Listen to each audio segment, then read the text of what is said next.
Hello hi good morning मु ममता स्वागत करुच्ची मो चैनल ममता ब्लॉग को केमती समस्ते आशा करुच्ची भल थे मुझे बहुत बढ़िया एंड बिंदास अच्छी मो फैमिली सहित।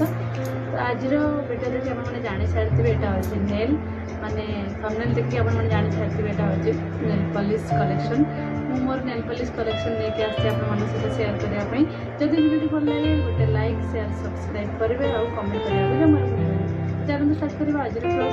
तो भाई तुम्हें मोर नेल आर्ट केमी लगे नेल टी देखिए नकली नक लगे कला ब्लैक एंड रेड कॉम्बिनेशन। तो केमती लगुच कह निश्चित भाव में चलते देखिए मोर नेल कलेक्शन देखिए तले बहुत सारा नेल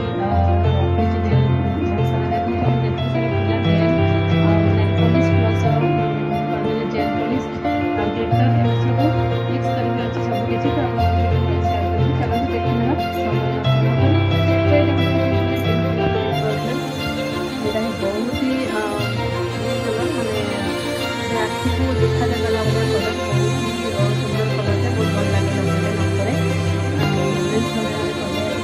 फुटिक आसे यहाँ ग्लसीर पर्पल कलर देखिए मैंने ग्लसीर पर्पल कलर।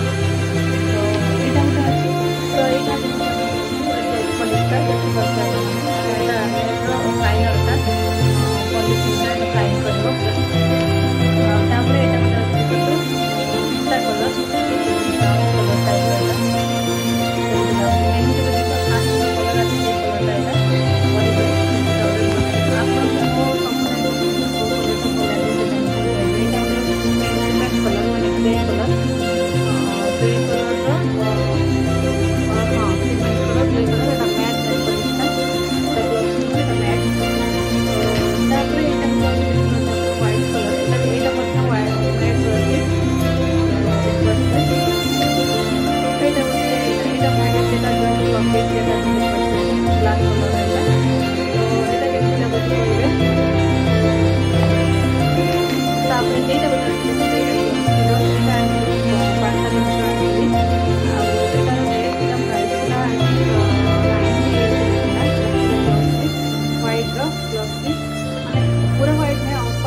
ब्लू कलर अच्छे पाखे आहुरी बहुत सारा नेल पॉलिश थी सुखी जाए खराब हो जाए। तो यहाँ गोटे अच्छे देखो ब्लू कलर केमती लगे कहे आउ गोटे यहाँ पिंक कलर अच्छी जार कैपटा कौटी पड़ जाए पाऊना खोजिकी। तो देखो यहाँ पिंक। तो फ्रेंड्स फाइनाली आपको मो नेल पॉलिश कलेक्शन शेयर कली केमती लगे कहे जब भल लगे गोटे लाइक करेंगे शेयर करेंगे कमेंट करेंगे। तो चलतु से नमस्कार लव देखा गोटे नेक्स्ट ब्लॉग रे बाय द वे मो लुकटा केमती लगुच आ मो जपटा केमती लगुच निहाती और कहे रील्स आज मेकअप करी गोटे मिनिट आपको बैक करके देखो देखो मो जपटा केमती लगुच कहे निश्चित भाव में ये गोटे झीटे था से कर देती चल।